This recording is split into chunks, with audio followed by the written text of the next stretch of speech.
"Please don't take my child away," begged the poor widow. Then the silent rancher stepped forward. "Now let begin the story." The sun hung low over the small frontier town of Dry Creek, casting long shadows across the dusty main street. The wind carried the faint creak of the saloon sign and the rustle of tumbleweeds rolling lazily past the sheriff's office. It should have been a quiet day, just another morning where folks minded their own business. But that morning the sound of raised voices pulled every eye toward the center of town. There, just outside the sheriff's office, stood Sarah Whitfield, her clothes worn thin from too many winters, her face pale with desperation. In her arms clung her little daughter, Emma, no more than 6 years old, her tiny fingers clutching at her mother's shawl as if she knew the world was trying to tear her away. Sarah's voice cracked as she cried out, tears streaming down her dust-streaked face. "Please, please don't take my child away." Across from her stood Mr. Clayton, the wealthiest rancher in Dry Creek. His fine black suit and polished boots marked him as a man untouched by hunger or grief. In his hand he held papers he claimed gave him the right to take Emma.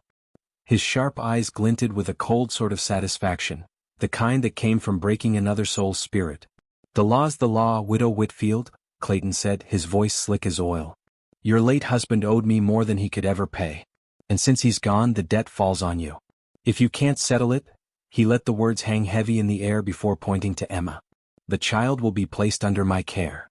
The crowd that had gathered, storekeepers, blacksmiths, mothers with baskets of laundry, shifted uneasily. No one dared speak against Clayton. His money ran through this town like water through a stream, and with it came power.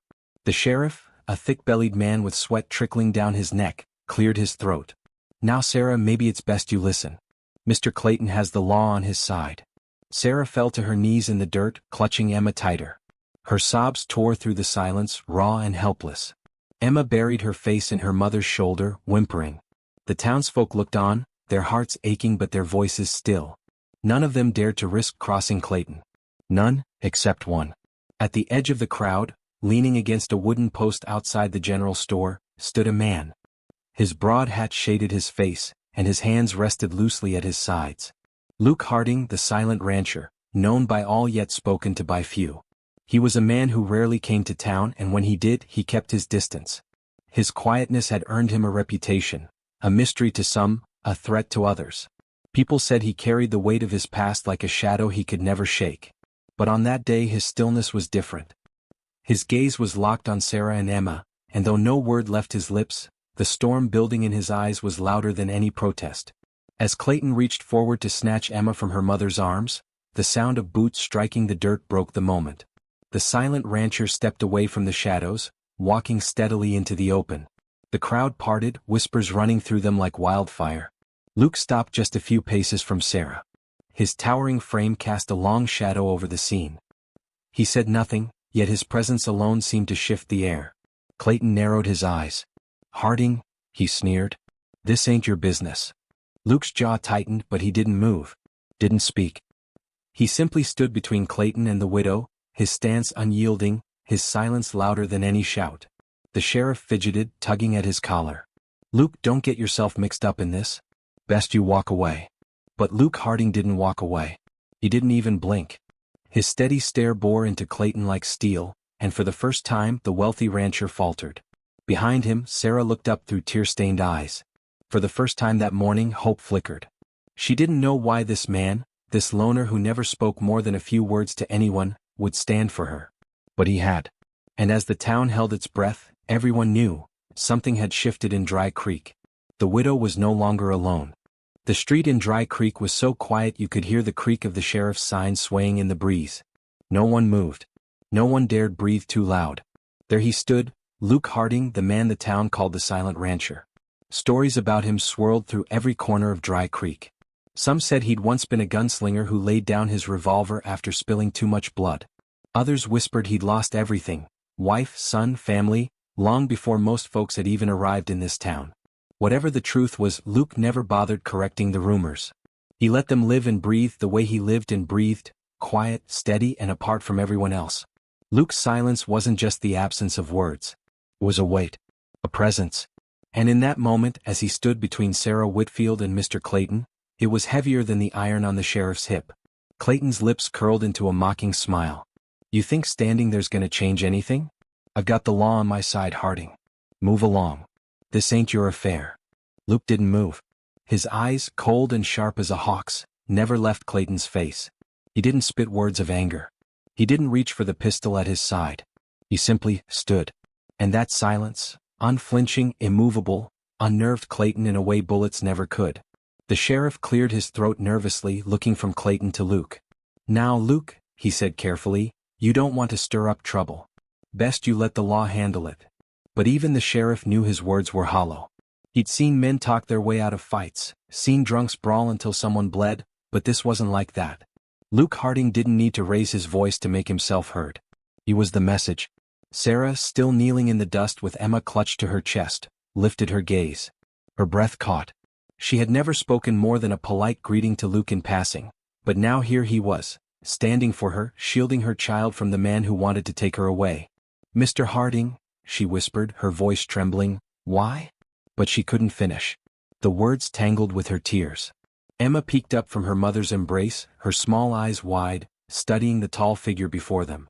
To a child, Luke was more like a mountain than a man, silent, unshakable, and strangely safe. Clayton, realizing he was losing face in front of the crowd, stepped forward, puffing his chest. You think you scare me, Harding? You think your brooding and staring means something? Speak up, man. Tell this woman the truth, she owes me and I'll have what's mine. Luke finally moved. Not much, just the faintest tilt of his head, just enough for the sun to catch his eyes. His silence pressed down harder than any threat. Clayton hesitated. His bluster faltered. The townsfolk, who had moments before been too afraid to intervene, began to whisper among themselves. They'd all seen Clayton push people around, twist the law with his wealth, but no one had ever stood so firmly in his way. Not like this. Not with such unspoken conviction. The sheriff's hand drifted toward his gun, but something in Luke's stance stopped him. Deep down, the sheriff knew, this wasn't a man to be cornered. And so the standoff ended, not with a shot, not with a word, but with Clayton spitting in the dirt and snarling, "This ain't over. You'll regret meddling, Harding. Both of you." With a flick of his coat, he turned and stalked off, the sheriff scurrying awkwardly behind him. Sarah sat frozen in the dirt, holding Emma close. Slowly, she lifted her eyes again to the man standing before her. Luke didn't look at her. Didn't look at anyone. Without a word, he turned on his heel and began to walk down the street, back toward his waiting horse. But then he paused. For just a breath. He glanced over his shoulder, his eyes meeting Sarah's for the briefest moment. No words, no promises. Just a look that said you're not alone anymore. Then he mounted his horse, silent as ever, and rode out of town. And Sarah, clutching her daughter, realized something she hadn't felt in a long time: hope. The sun had begun its slow descent by the time the commotion in Dry Creek died down. Dust still hung in the air where Clayton's boots had stomped away, and the murmurs of the crowd scattered like wind through wheat fields. Sarah sat there for a long while, clutching Emma to her chest, trying to still the trembling in her body. Her heart was a tangled knot of fear and relief. Fear of what Clayton might do next. Relief that, for now, her little girl was still in her arms. But when she finally lifted her head, Luke Harding was gone. She almost thought she had imagined him, like some shadow stepping forward to block the light, only to vanish as quickly as he came. She held Emma's hand and walked back toward their tiny shack on the edge of town, bracing herself for another night of worry. Yet as she reached the rickety steps of her porch, she froze. There by the gate stood Luke's horse, black as midnight, reins hanging loose. And beside it, Luke himself. Sarah's breath caught. "Mr. Harding?" Luke said nothing at first, his hat tilted low, his hands resting on the saddle horn. Then finally, in a voice deep and rough from disuse, he spoke just two words. "Come with me." Sarah blinked, unsure she'd heard right. "What? I can't. My place may be small, but it's mine. And I don't even know you." Luke's eyes lifted, steady and unwavering. "Clayton will come back." The weight of those words sank deep into her bones. She knew he was right. Men like Clayton didn't walk away forever. He'd be back with more papers, more threats, maybe worse. Still, she hesitated, glancing at Emma, who was peeking up at the tall rancher with wide eyes. Why would you help us?" she whispered. Luke's jaw tightened. He didn't answer, not with words anyway. Instead, he reached into his saddlebag and pulled out a wool blanket, draping it gently over Emma's shoulders. The child smiled faintly, and for the first time, Sarah saw something soften in Luke's eyes. That was all the answer he gave. And it was enough. The ride out to Luke's ranch was long and quiet. The landscape stretched wide and open, golden with fading light. Sarah rode behind Luke, her arms around Emma as the horse carried them steadily away from town, away from Clayton's reach, for now. When at last they reached his land, Sarah's breath caught again. The ranch wasn't grand or polished like Clayton's estate, but it was strong, built by hands that knew the weight of labor. A sturdy house of weathered timber stood against the rolling hills, its windows glowing faintly with the last rays of sun. Luke dismounted and helped Sarah down, then Emma. He led them inside without a word. The cabin smelled of cedarwood and smoke. The furniture was plain but well made, every corner spoke of quiet care. Sarah's eyes caught on small details: a rocking chair worn smooth from use, a child's carved toy horse sitting forgotten on a shelf, a quilt folded neatly at the foot of the bed. Her heart squeezed as she realized, this house had once been filled with family. Luke set a pot on the stove, poured water, and within minutes the faint aroma of coffee and stew filled the air. He didn't ask if they were hungry. He just set bowls on the table, motioned for them to sit, and ladled food with hands calloused from years of work. Sarah watched him carefully as she spooned stew into Emma's mouth. Luke ate little himself, his silence unbroken. Yet his actions spoke louder than most men's promises. He had given them food, warmth, and safety without demanding a thing in return. Later, as night settled over the land, Luke showed them to a small room with a bed, fresh linens, and a lamp burning low. "For the girl," he said gruffly, his voice quiet, almost unused to speaking aloud. Sarah placed Emma under the covers, brushing back her daughter's hair. "Say thank you to Mr. Harding," she whispered. Emma's sleepy voice carried through the stillness. "Thank you, Pa." The words slipped out unthinking, innocent as only a child's could be. Sarah stiffened, ready to apologize, but Luke only paused at the door. His shoulders, broad and weary, sagged for just a heartbeat. Then, with the faintest nod, he stepped out, leaving them to rest. Sarah sat in the quiet after, her heart conflicted. She didn't know this man. Didn't understand why he had stepped forward when no one else did. But as she listened to Emma's soft breathing, wrapped in safety she hadn't felt in months, one truth sank deep. For the first time since her husband's death, she and her child were not utterly alone. The nights on the Harding ranch were different from the nights Sarah had endured in town. Out there, in the quiet expanse of rolling hills and endless sky, silence was not something to fear, it was almost a comfort. But silence also had its secrets. Sarah noticed it most in the evenings, after supper was finished and Emma had drifted off to sleep. She would sit by the fire, mending her daughter's dress, while Luke Harding sat in the corner, his eyes fixed on the flames. He rarely spoke. When he did, it was clipped, measured, as if every word was weighed before it left his lips. It wasn't just shyness.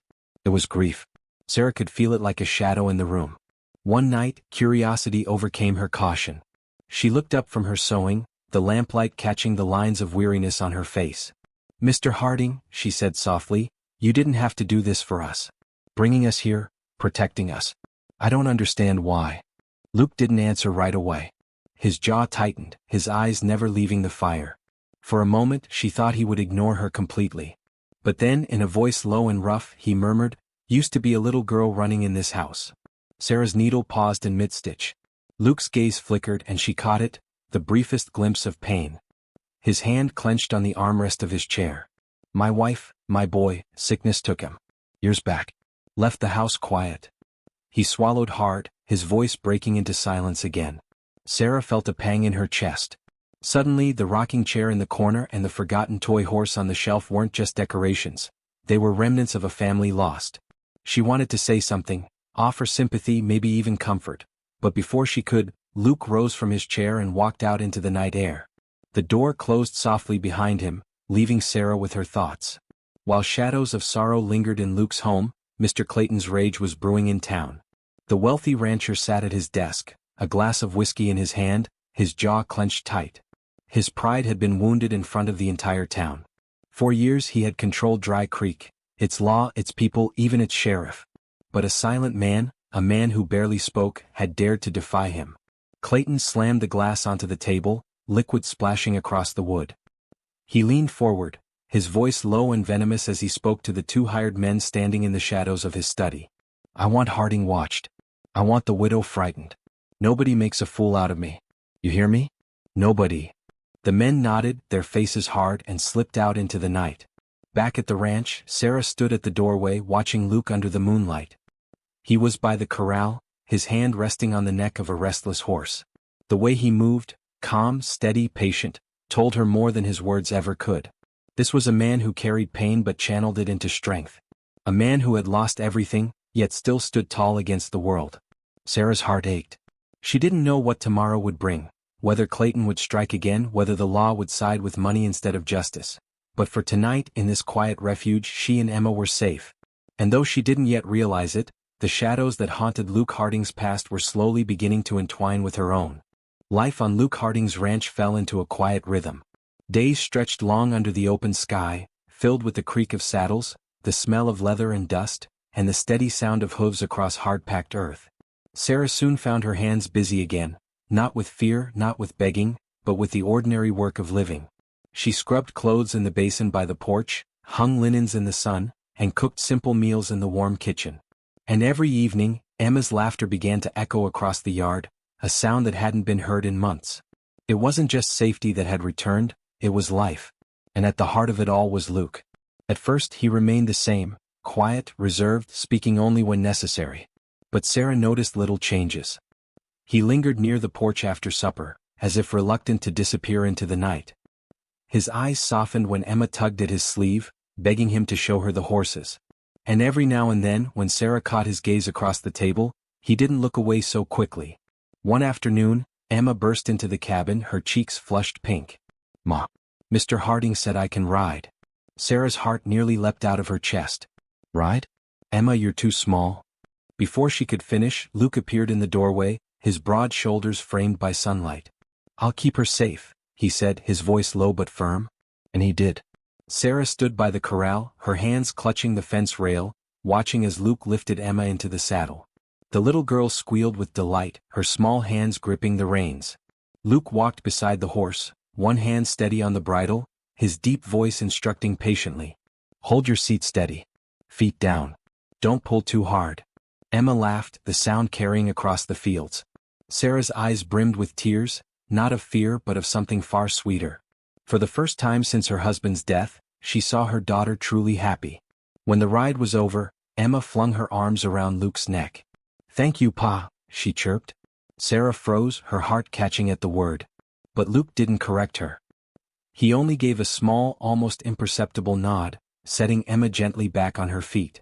That evening, as Sarah stirred a pot of stew in the kitchen, she felt Luke's presence behind her. She turned, startled to see him holding Emma's broken doll. The porcelain head had cracked, one arm dangling loose. "Figured she'd want it fixed," he muttered.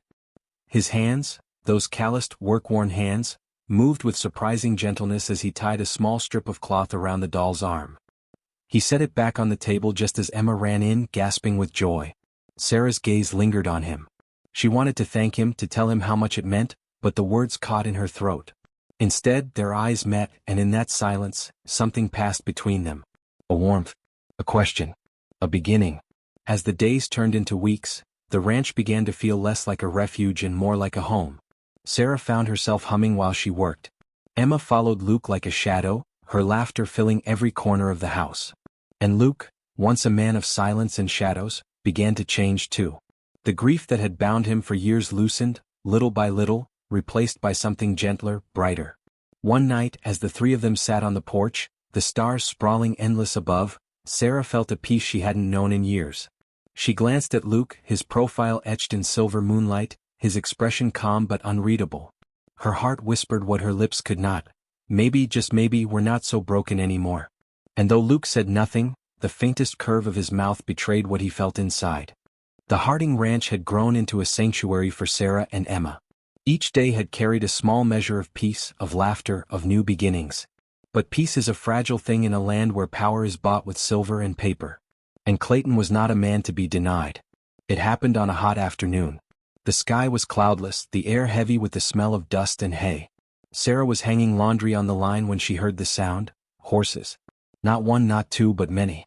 The rhythmic pounding of hooves stirred the stillness, and dread coiled in her stomach.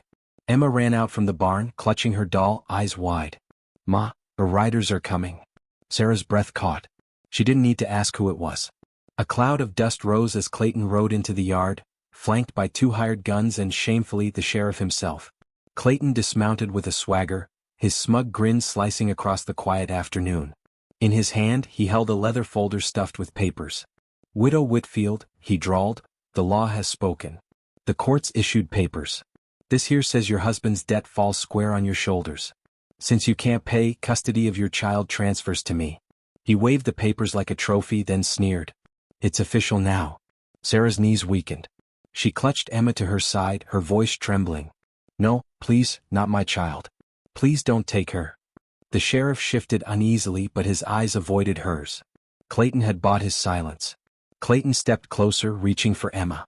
"You can cry all you want, woman, but this is the law. Your little girl belongs to me now."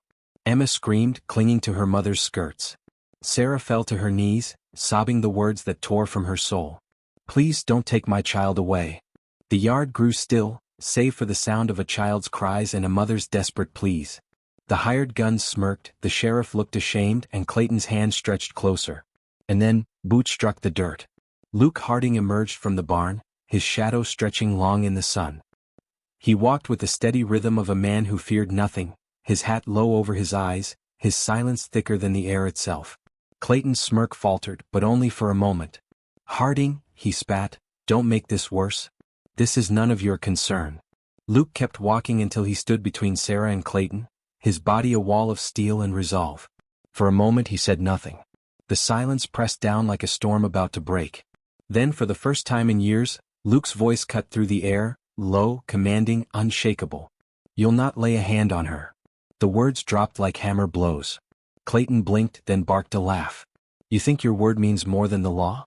I've got papers, Harding. I've got the sheriff himself standing right here." Luke's eyes narrowed, his voice deepening. "I've seen your kind before. You twist the law. You buy men with your money. But what you don't have," he stepped closer, his presence towering, "is the truth." He turned his gaze to the sheriff, who shifted uncomfortably. "You know," Luke said evenly, "that Sarah's husband worked off every debt owed to this town. He gave his sweat, his labor, his life. And you know it." The sheriff's face reddened. He opened his mouth, but no words came. Luke's hand hovered near his belt, not on his revolver, but close enough that Clayton's hired gun stiffened. His voice rose, not a shout, but a roar born of years of silence breaking free. "This child belongs to her mother. No paper. No man. No threat will change that. Not while I draw breath." The yard trembled with the weight of his words. Clayton's smirk withered. He glanced at his men, but neither moved. They had seen the fire in Luke Harding's eyes, and they weren't willing to gamble their lives against it. The sheriff finally stepped forward, sweat dripping down his brow. "Clayton, maybe we ought to reconsider this." "Reconsider?" Clayton spat. "The law." But the sheriff cut him off, his voice cracking. "The law don't stand where lies are written. And Harding's right. Everyone in this town knows it." Murmurs rose from the hired men. Even the horses shifted uneasily. Clayton's face turned red with fury. "This isn't over, Harding. You hear me? This isn't over." He mounted his horse with jerky movements, rage radiating from every pore. "You'll regret this. Both of you." With that he kicked his horse hard, galloping off, his men trailing behind. The sheriff lingered a moment longer, avoiding Sarah's gaze before riding away in shame. The yard fell silent again. Sarah sobbed into Emma's hair, clutching her child as if she might vanish. Luke turned slowly, his eyes meeting Sarah's. For the first time she saw more than silence there. She saw fire, strength, and something that looked dangerously close to devotion. Emma peeked up at him through tear-streaked cheeks. You won't let him take me, will you, Mr. Harding?" Luke knelt, his broad hands steady on her shoulders. His voice was low but sure. "No, little one. Not now. Not ever." And as Sarah's tears of fear shifted into tears of gratitude, she knew that this battle wasn't just about debts or law. It was about something greater. A man who had lost everything had finally found something worth standing for again. The Harding Ranch was never the same after that day. For Sarah, the memory of Clayton's hand reaching for Emma still haunted her dreams, but it was Luke's voice, steady and unyielding, that gave her peace in the waking hours. The town whispered, as towns always did. Some said Luke Harding had finally broken his silence. Others said the widow had softened the edges of a man who'd sworn never to care again. But for Sarah, none of that mattered. All that mattered was that her daughter slept in her arms each night, safe. And Luke, Well, Luke was always near now. One crisp morning, autumn's chill brushing through the golden leaves, Sarah found herself standing on the porch of the Harding ranch.